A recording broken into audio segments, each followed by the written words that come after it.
As Nazi Germany marches ever closer to total war, the pressure is on for the leaders of the Third Reich. All the key members of Hitler's inner circle are all jostling their way, trying to get as near to the centre of power as possible. They're all stabbing each other in the back. Göring, Goebbels, and Himmler are holding their positions, just about. But it's Martin Bormann, Hitler's enforcer, who's coming out on top. You can imagine him thinking, now I've made it. The biggest loser is Deputy Führer Rudolf Hess. He's losing his marbles by this point. You know, he's starting to believe in sort of ever more wacky stuff. And he dreams up a secret plan. It's a crazy idea, reckless and dangerous. This has got to be the most loony plot that's ever happened. This is the inside story of Hitler's henchmen. The power struggles, blind ambition, and fawning sycophants that would create a monster and fuel the most brutal horrors of the Third Reich.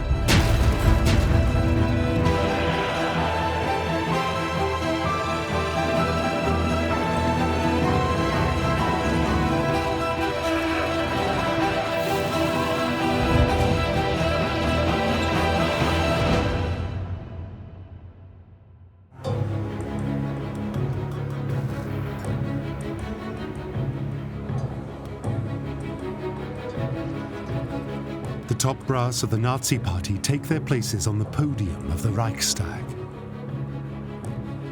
Among them, Air Chief Hermann Göring and party stalwart Rudolf Hess. Göring is riding high in Hitler's favor, following the military takeover of Austria and Czechoslovakia without a shot being fired. But Hess, despite having the grand title of Deputy Führer, is not a happy man. They've come to hear their leader address the German people, and they know their fortunes hang on his plans. Hitler is almost at the apogee of his power. He is so in control. The atmosphere must have been electric. You see these big key figures in Hitler's inner circle sitting in the Reichstag waiting for him to make this absolute most key of keynote speeches. Hitler says he desires nothing but peace, mocking Britain and America for demanding assurances that Germany will not invade its neighbours. He reads out a long list of countries which the Reich has no hostile intentions towards. Liechtenstein, Luxembourg, Polen, Ungarn, Rumänien, Jugoslawien, Russland, Bulgarien, Türkei, Irak, Arabien, Syrien, Palästina, But the Reich, he says, has legitimate interests and demands, including the return of German territory in Poland to the fatherland. We will make our own decisions, we will decide our own destiny, and that is the kind of speech that will go down really well in front of Nazi deputies, who after all were all the most vibrant and passionate Nazis you could find.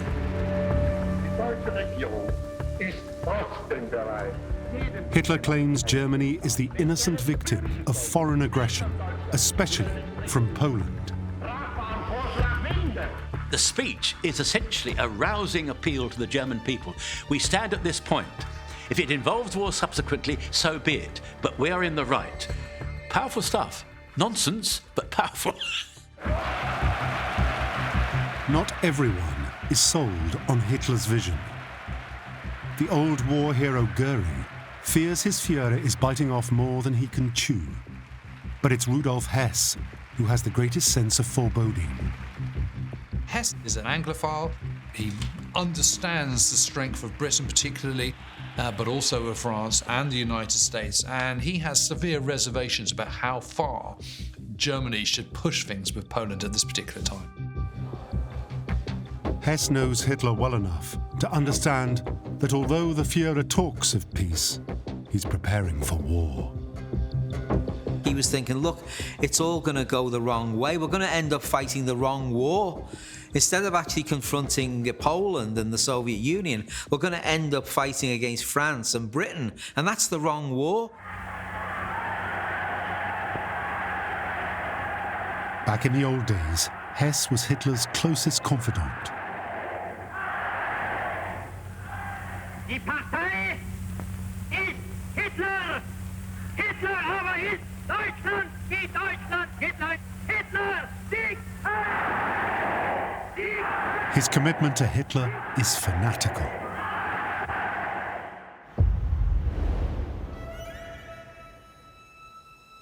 But after years of unwavering devotion, of all Hitler's courtiers, he feels the least able to influence unfolding events.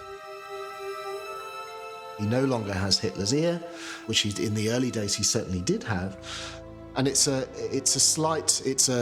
fall in prestige that he feels very personally. And although the two men share much in common, Hess's obsessions are starting to grate on Hitler. He's a very odd man, Hess. When he goes and visits Hitler in the Berghof, for example, he used to bring his own food. Well, Hitler really took against that. I mean, it is quite rude on a number of levels. If Hess is starting to feel paranoid, it's with good reason. Even his own staff are plotting against him. 6 years before, Martin Bormann, a backroom administrator in the Nazi Party, had impressed Hess with his quiet efficiency and had been appointed to his personal office. But since then, the ruthlessly ambitious Bormann has wheedled himself ever closer to Hitler and never misses an opportunity to undermine Hess.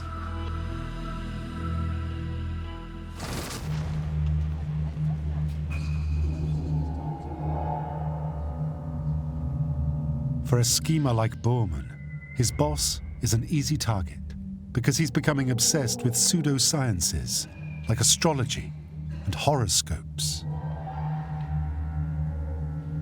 He's a bit like, one of those people who he's got a lot of money, a lot of time on his hands, and he doesn't know what to do. Hess was always a man interested in occultism, what we today call esoterica. He was interested in magic with a K on the end. He was interested in astrology, soothsaying, pendulums, telekinesis.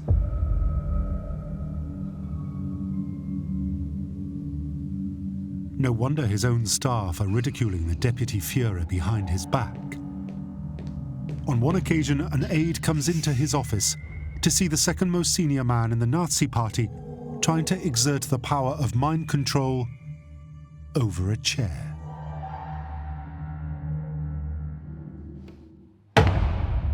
Frankly, anybody who thinks they can keep a chair from falling over just by using thought control is clearly not the most stable personality.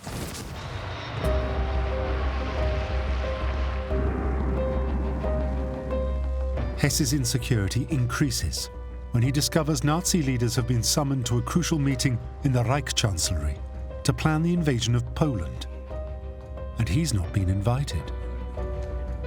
There's no doubt, I think, that, in Hess's mind, that this is a disappointment. Where have I gone wrong? What do I need to do to get back into favour? Why am I outside the loop?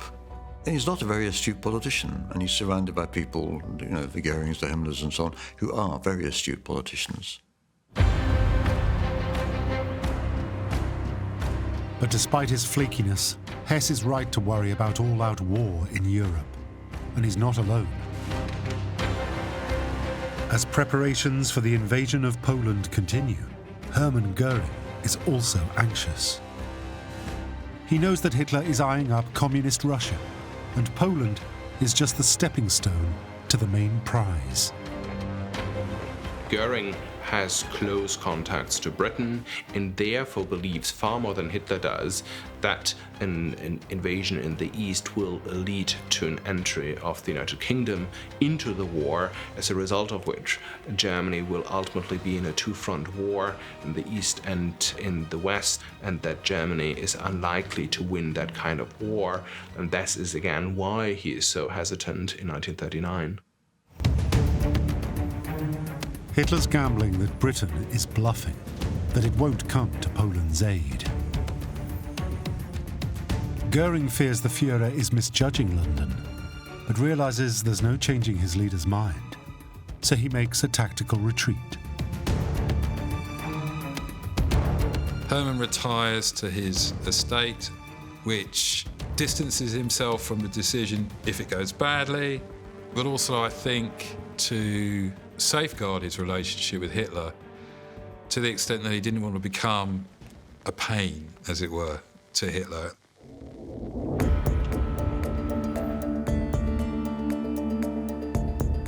Anxious to prove his worth, Hess tries to persuade Britain to stop supporting Poland. He invites a senior British politician, Lord Buxton, to Germany for talks. But even he can see that Hess no longer has the power to rein in the Führer. Lord Buxton came back and said, look, Hess is a busted flush. He's got no influence over Hitler. Yes, he's against the whole idea of invading Poland and provoking a war with Britain, but I don't think he's going to have that big influence.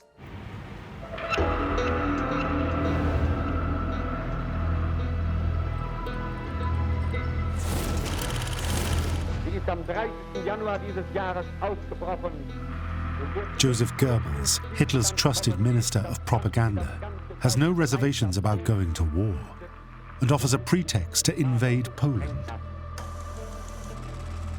His propaganda machine pumps out stories, some narrated in English for an international audience, that ethnic Germans living in Poland are being attacked. Thousands of them flee before the persecutions of Polish gangs. Their homes are systematically burned down and devastated by the Poles. But these stories are all fake news. They base their propaganda onto these massive anti-Polish feelings within the German public. And Goebbels was building upon that. So it was easy for Goebbels to raise this anti-Polish feeling and that there has to be a war against Poland. Then the propaganda is ramped up to blame the Polish government for actually organising the attacks on Germans within its territory. Hundreds of thousands of worn-out, distressed and panic-stricken people pour daily into the German refugee camps. There were tales of brutality, of killings, of confiscations of property, of German families driven from their homes, abused, denied their rights, discriminated against and persecuted. It's all rubbish, but of course it is believed. This is the problem. The German public starts to believe this propaganda because it has no access to any other point of view, because Goebbels has a monopoly over all the opinions. The fake stories do the trick. German military hardware is moved close to the Polish border and primed for action. Goebbels has prepared the fire. All it needs now is the spark to ignite the flames of war.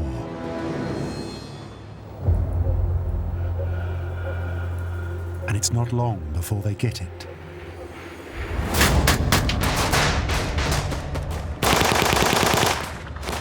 A German radio station near the border with Poland comes under attack.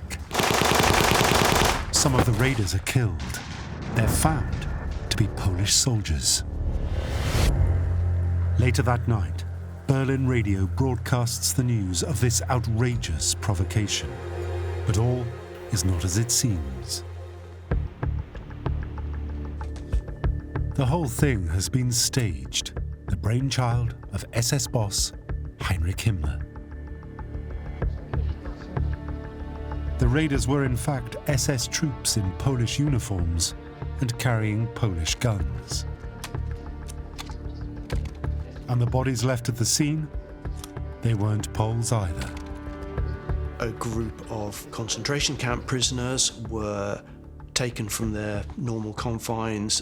They were shot, put in Polish army uniforms and dispersed about this German radio station to make it look as if there had been a Polish army attack. Hitler now has his excuse to retaliate. War is just hours away, and Göring knows it. He is absolutely cursing. He just goes, oh my God, this is going to be it. You know, that is the end of Germany. But to survive in the inner circle, you have to think fast, and the head of the Luftwaffe pulls himself together. Once he gets over that shock and that despair, he then says, but the Führer is magnificent, you know, we are but pawns, you know, we are but little people compared to his greatness, and we must do his bidding.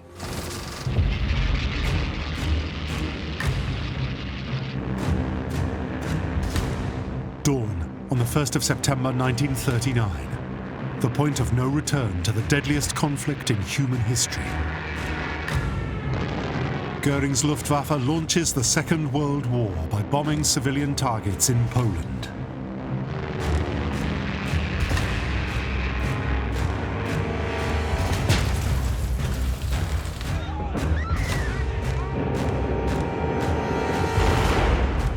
Then the warships of the Kriegsmarine join the attack. And the Wehrmacht storm across the border.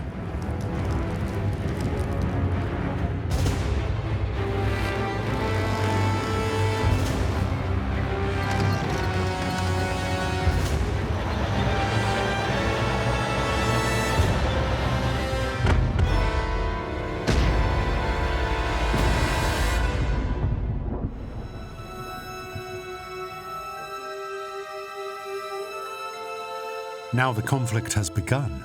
With new enthusiasm, Hess signs the documents that incorporate Polish territory into the Third Reich. His fanatical devotion to Hitler trumps any personal doubts he may have had about going to war. Hess realises he has to do what Hitler wants. And if Hitler wants to invade Poland, you know, you either go along with it or you don't.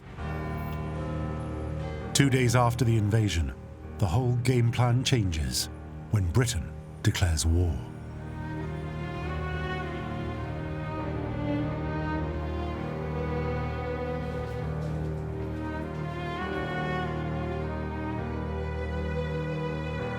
Göring's prediction, which had been brushed aside by Hitler, has come true.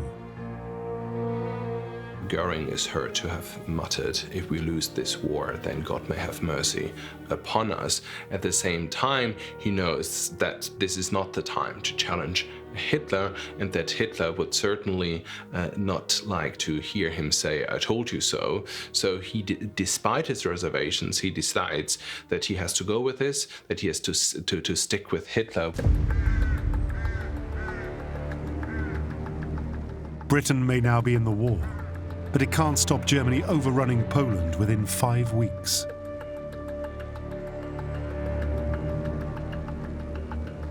Göring is the hero of the hour, another feather in his cap after the annexation of Austria and Czechoslovakia.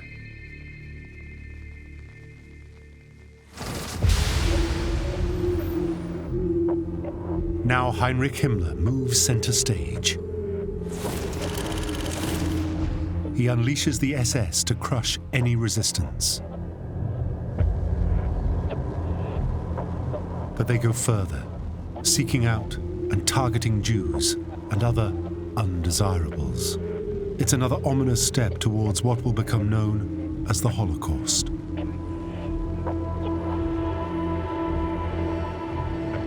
So far, Hitler's grand campaign for new lands in the East has gone perfectly to plan. But now the inner circle is about to face an existential threat, and it comes in the very heartland of the Third Reich. In the autumn of 1939, the inner circle gathers in Munich to commemorate the failed putsch of 1923. As usual, Hitler will make a speech at the Bürgerbrau beer hall where it all began. He intends to fly to Berlin later that evening. But as fog descends over the Bavarian capital, his plans have to change. On the advice of his pilot, Hans Bauer, he's told that he can't fly. So the decision is made that he has to go by train, which means that his speech, his set-piece speech in the beer hall, has to be cut short. So Hitler will be leaving the beer hall early. A photographer is there as Hitler starts his speech ahead of schedule. The Führer leaves the hall as soon as he's finished. Precisely 13 minutes later,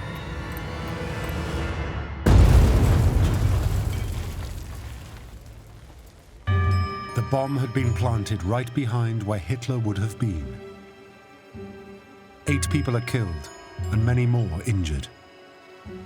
It knocks out a main pillar in which it's located, it brings down the roof, it devastates the room. And there's chaos. Had he not got away 13 minutes earlier than planned, it's inconceivable to think that he wouldn't have been killed.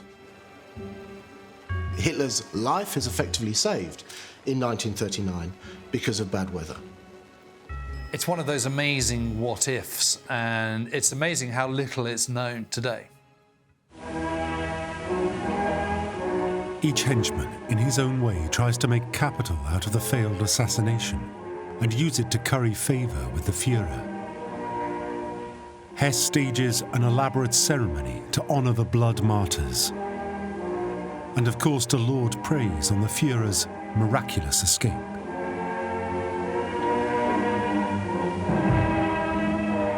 I think this is another sign of him saying, look, I'm still here, I still love the Führer, I'd like to be back in your inner circle. It's a kind of real sort of desperate, creepy moment, really. Goebbels is also quick to turn the attack to his advantage. He gives the propaganda line to his newspapers almost verbatim as to what line they should take, which is basically that this has to be the work of the British, it's the nefarious British Secret Service that is to blame, and thereby justifying the war against the British and the French. But as always with Goebbels, it's a lie. The bomb wasn't the work of enemy agents. It had been planted by a German, acting alone. Georg Elser had wanted to stop the war, fearing it would lead to untold human suffering. He is caught trying to flee across the Swiss border and confesses. He believed, and in retrospect absolutely rightly, that Hitler was leading the country back to war. And he decided, unlike many of his fellows who would have been also dubious about Hitler, he decided to actually do something about it, which is the mark of Elsa's bravery. For Heinrich Himmler, the man in charge of Hitler's personal security, the assassination attempt is very bad news. Himmler is absolutely furious about this, so it sort of happened on his watch, really. And according to the local Gestapo chief, Himmler doesn't hesitate to take out his frustration on the prisoner. Himmler personally intervenes for the part of the interrogation and actually beats the hell out of this guy. He felt humiliated, and perhaps he was trying to show his own mettle and show that he was as big and as tough as many of his rivals. I'm going to really make sure that this guy is going to suffer. Anyone who messes with the Führer messes with me.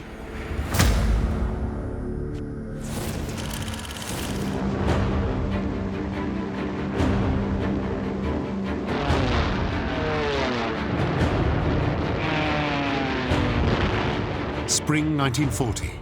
Göring's Luftwaffe leads the way as Hitler unleashes the next phase of his master plan to conquer Europe.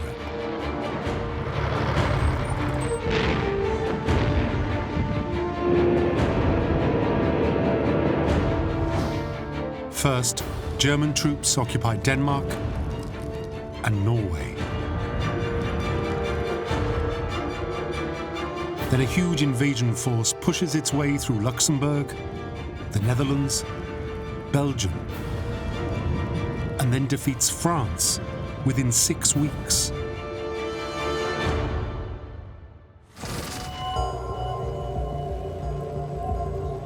British forces in northern France are overwhelmed by the speed of the German blitzkrieg. They're pushed back to the coast and evacuated from the beaches of Dunkirk. Göring is confident he can finish Britain off when the time comes.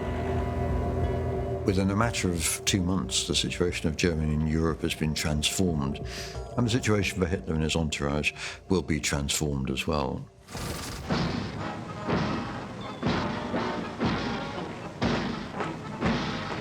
The conquest of France is the high watermark for the military success of the Third Reich.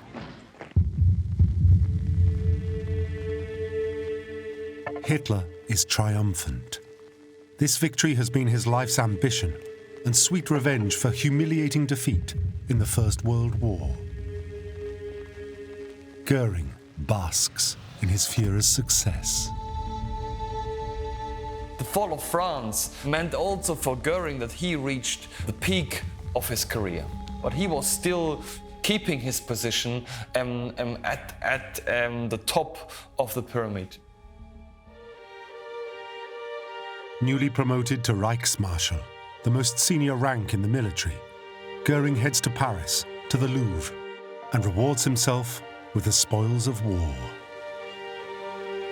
So either Hermann or one of his buyers would then go through all this stuff and just say, okay, put it on a train, back to Germany. It was wholesale theft, essentially. The full scale of Göring's plundering will only be revealed at the end of the war when his treasures are discovered by the Allies, hidden in Germany. Inner Circle favourites Bormann and Goebbels are also in Paris, riding high on the Führer's coattails. Goebbels arranges the ultimate propaganda photo opportunity of the conquering hero. But there's one leader left out of the party in Paris. The Deputy Führer. What that tells you is that Hess's influence is on the slippery slope downwards. You know, he doesn't have that access to Hitler that he once had. Other people who are cleverer, more Machiavellian, who Hitler likes personally more, are getting closer to him. One of those now constantly at Hitler's side is Albert Speer, formerly a junior on Hess's staff, but now chief architect of the Reich. He is steadily assuming the role of Hitler's confidant, and his writings record Hess's fall from grace. Hitler said to me after a conversation with Hess lasting many hours, "With Hess, every conversation becomes an unbearably tormenting strain. He always comes to me with unpleasant matters and won't leave off." So we have some evidence there from a close acolyte of Hitler that Hess is really, how can I put it? I'll use the Liverpool vernacular. He's doing me head in. So I think that is true in the case of Hess, and it does reveal that Hess was getting to be hard work.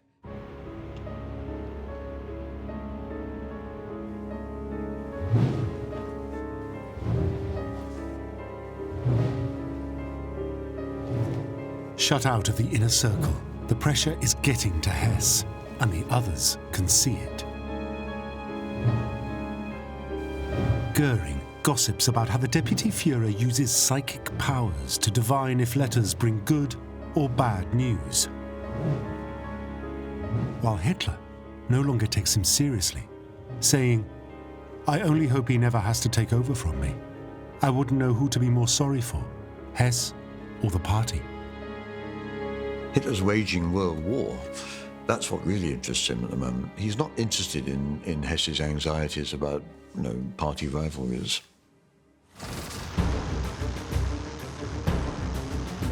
Barely 3 weeks after the surrender of France, Göring's Luftwaffe launches an onslaught on Britain, the prelude to invasion.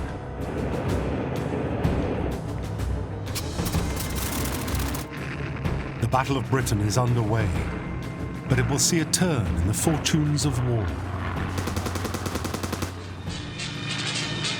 The battle is fought above the clouds, but this is how it ends. Another, and another. 169 in one day.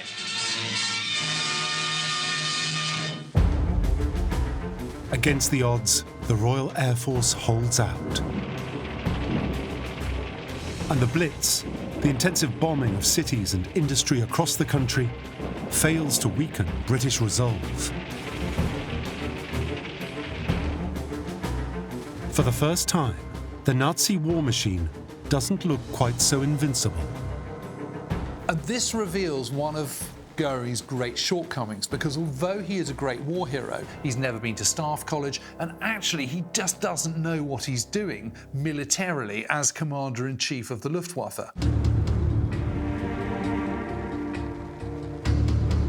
Göring's failure to crush Britain from the air forces the planned invasion to be put on hold. The reputation of the Luftwaffe commander is now looking rather tarnished. His star may be waning, but Hess, meanwhile, finds new resolve.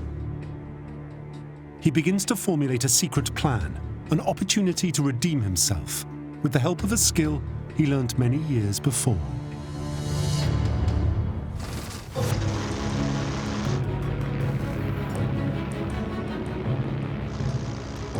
Hess is an experienced pilot. He flew biplanes in the First World War.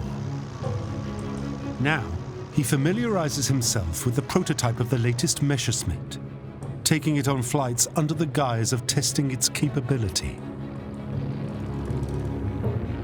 The 110 is usually crewed by 2 pilots, but Hess has it modified so he can fly solo. And he has extra fuel tanks fitted to increase its range.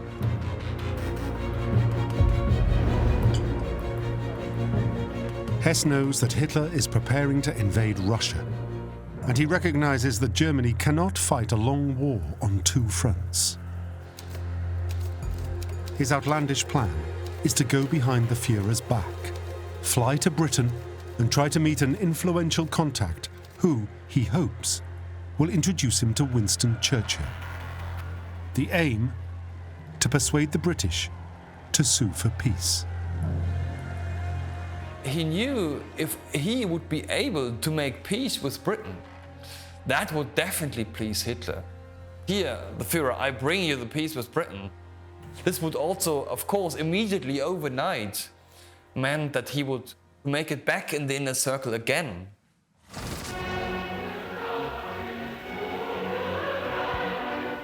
The person Hess hopes will act as a go-between is someone he met 5 years earlier when the Olympic Games were held in Germany.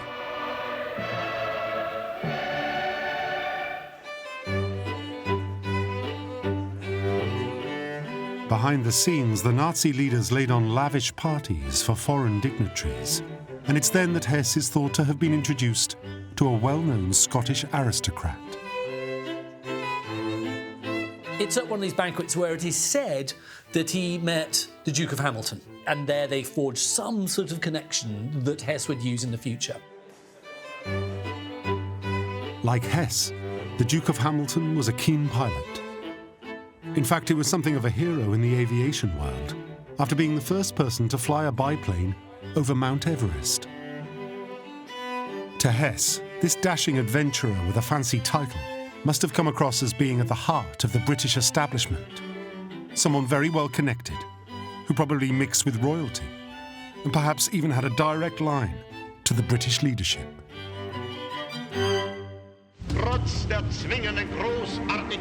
Now, 5 years on, Hess plans to renew that acquaintance. He'll fly to the Duke of Hamilton's estate in Scotland and ask him for an introduction to Churchill.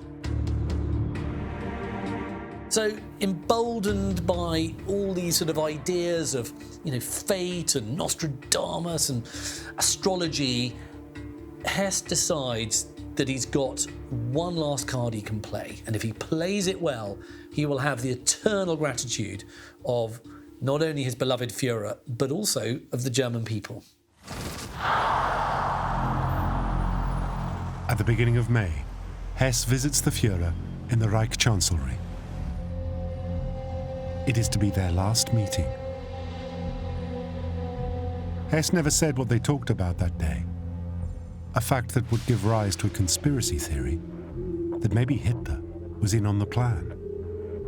but does it stand up to scrutiny?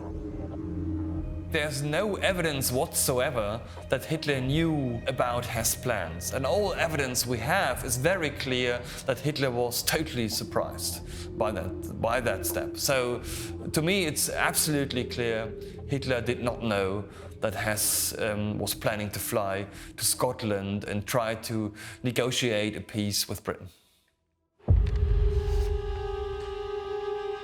6 days after that meeting, the most bizarre episode of the Second World War starts to unfold. Rudolf Hess explains his intentions in a letter to Hitler. He then leaves home, telling his wife Ilse he will return in a couple of days.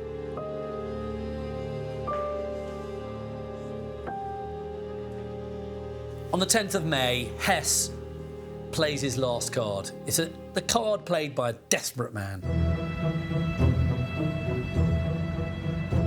Hess drives to the aerodrome.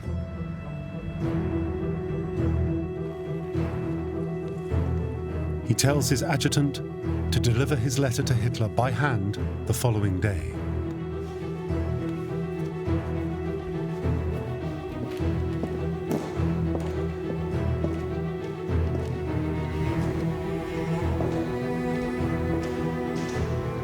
There's no turning back now.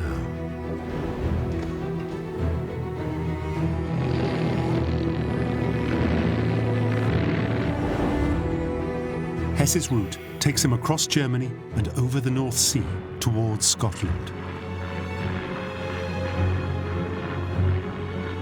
He navigates right into enemy airspace and reaches his planned destination south of Glasgow. But in the fading light, he cannot see anywhere to land. He decides he has no alternative. He'll bail out. I mean, it really is absolutely extraordinary. You think about this, he's never even done a parachute jump before. This is the deputy leader of the Nazi Party on a lone mission in a Messerschmitt 110, flying over Scotland to a place that he doesn't know at all, and then parachuting out for the very, very first time.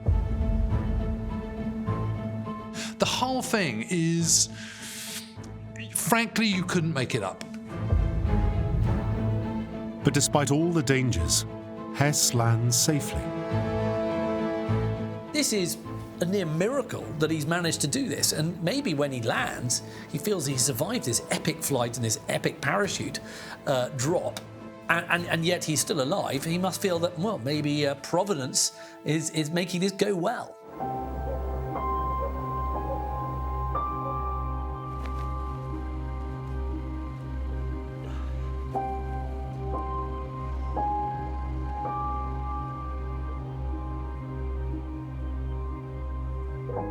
On hearing the plane crash, a farm worker goes out to investigate and comes face to face with the deputy Führer. "I am a German," the well-spoken intruder announces, "and I have an important message for the Duke of Hamilton." Then the local Home Guard arrives on the scene. And at this point, it all gets rather farcical. What happens next is like something out of a sort of one of those old-fashioned British comedies. The farmer then takes him off to his house, gives him a cup of tea in time-honoured British fashion. And that's how we do things in Britain. We always give people a cup of tea, even if they are the second most senior Nazi. But the warm welcome will be short-lived. Eventually, he's taken off to a barracks where he's held, and then the real trouble starts for him. The prisoner is positively identified as the enemy's deputy leader. This is not the reception he had in mind. Hess is suffering from a delusion of viewing the British political system still almost in a feudal mindset, as a system in which dukes and barons and so on still have tremendous political influence. In truth, they don't. He believes he'll be sent straight down by special car to go and dine with Winston Churchill, where they'll have top-level discussions. It's just so far from a practical idea, and it's a measure of how detached Hess has come from reality.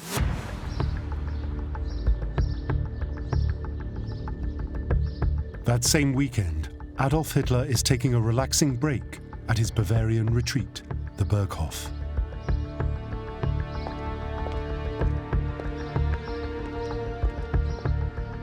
On the Sunday morning, around the same time as Hess is identified in Scotland, his adjutant arrives with a most important letter for the Führer.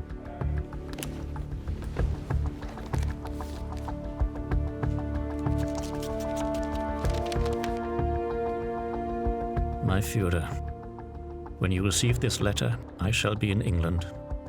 You can imagine that the decision to take this step was not easy for me. Hess says, I've done this for the sake of your good self, mein Führer, and for the sake of Germany. War with Britain is not serving our interests. We must make peace. And if, my Führer, this project, which I admit has but very little chance of success, ends in failure and the fates decide against me, this can have no detrimental results for you or Germany. It will always be possible for you to deny all responsibility. Simply say, I am crazy. High up in the Obersalzberg, up this mountain, there was a maelstrom going on.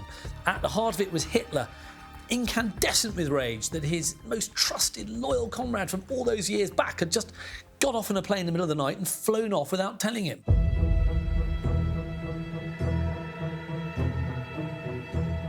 The principals are summoned. Bormann has no answers to Hitler's furious questions. How could Hess have flown off without anyone knowing? Why didn't anyone stop him? He's in a very delicate position, being still nominally Hess's deputy. Will he be tainted by association to the traitor? The control freak has lost control. So what happens now? Within the inner circle, the question arises, how are we going to present this to the public?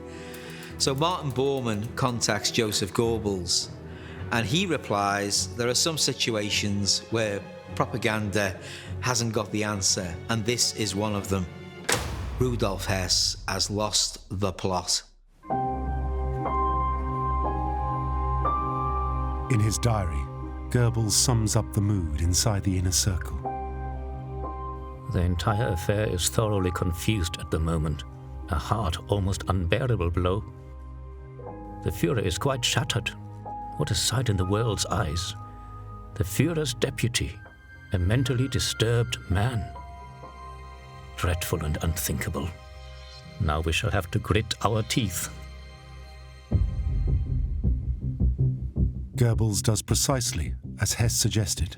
His radio stations report that Hess is mad. The letter he left unfortunately shows in his confusion the evidence of a mental derangement, which leads us to fear that party member Hess has fallen victim to a delusion. The broadcast goes on to suggest that the Deputy Führer has most probably crashed or met with an accident. And that, as far as the stunned entourage around Hitler is concerned, is the end of the matter.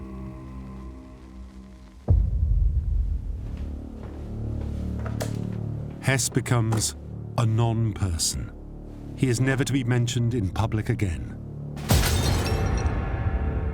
But it leaves an uncomfortable question in the mind of many Germans, but a question which no one dares voice. If Hess was deranged, how come he was still in place as the Führer's deputy? Precisely 4 hours after the German radio bulletin, the BBC broadcasts this astonishing announcement. Here is the news from London. Rudolf Hess, Hitler's deputy, has flown from Germany and landed in Scotland by parachute. The newsreels gloat over this bizarre turn of events. Hess's unexpected arrival in Scotland is a moment of light relief during the dark days of the Blitz. His name is David McClegg. He works on a farm not far from Glasgow. He saw Rudolf Hess coming down in the darkness by parachute. Yes, I'm the man that captured Rudolf Hess. The British treat it as one big sort of laugh. I went over to the farm and the only weapon I could find was a pitchfork. What is this all about? This can't be real. The man refused tea and would only have a drink of water. Churchill doesn't take any notice of it. It's treated in the British press like one big laugh. What is going on here? Rudolf Hess may have thought he would be invited to have tea with Churchill, but instead, he's taken off to the Tower of London. The wisest course of action, Hess tells his interrogators, would be for Britain to seize this chance to make peace with Hitler and form an alliance against Soviet Russia. And if king and country would just allow Nazi Germany a free rein in continental Europe, Britain and its empire will be left untouched.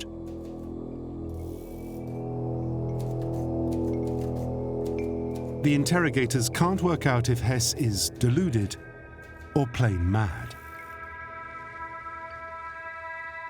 And his arrival in Britain had coincided with one of the worst air raids of the Blitz, in which 1,200 people had been killed. Winston Churchill is in no mood to talk peace. So the whole thing has been an absolute catastrophe from any which way you look at it, whether you be Hess, whether you be Hitler, or whether you be Goebbels or anyone in Nazi Germany, frankly. Back at the Berghof, Bormann's keen to fill the new vacancy, and so immediately moves to distance himself from his former boss. He has Hess's wife, Ilse, interrogated and threatened with eviction from the family home.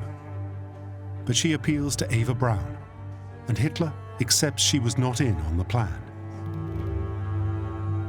In happier days, Bormann had named two of his children, Rudolf and Ilse, after their godparents. Now he promptly changes their names by court order. Within days, having ridden the storm, Bormann's loyalty is rewarded.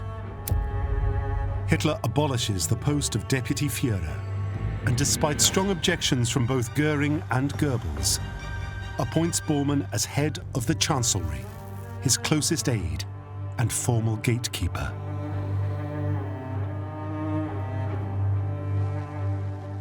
With fox-like cunning, the backroom operator has finally reached the pinnacle of his power, at the heart of the injustice, violence, and terror of the Third Reich. You can imagine him thinking, now I've made it, and Hess is yesterday's man, you know. I've got all this in front of me. Sitting down, putting his feet up perhaps, putting an ashtray on the table so he could smoke. You can imagine that for Bormann this is a unique moment. Back in Britain, Hess is moved to a safe house outside London. Hess is being held captive, and he's feeling that he must have failed. He's feeling lonely, and more lonely than he did in the Third Reich. And he must be aware of the fact that really his future's deeply uncertain, and he knows he must be being vilified by not only the inner circle back home, but also in the world at large. He's been written off.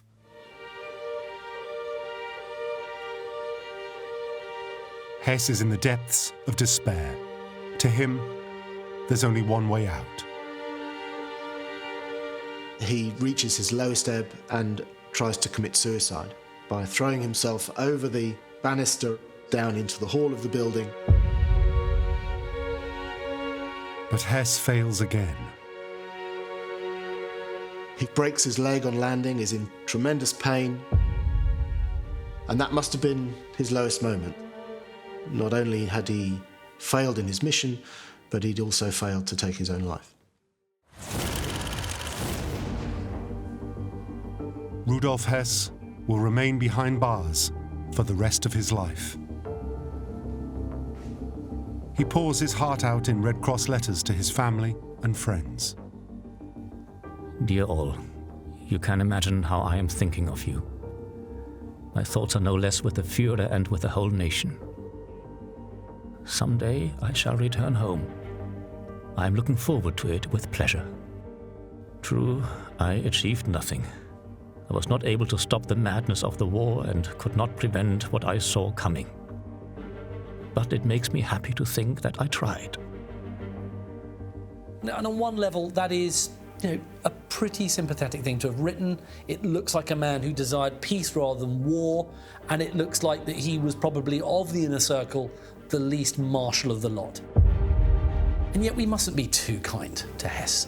He was a man who propagated and helped to bring to power one of the most evil regimes the world has ever seen.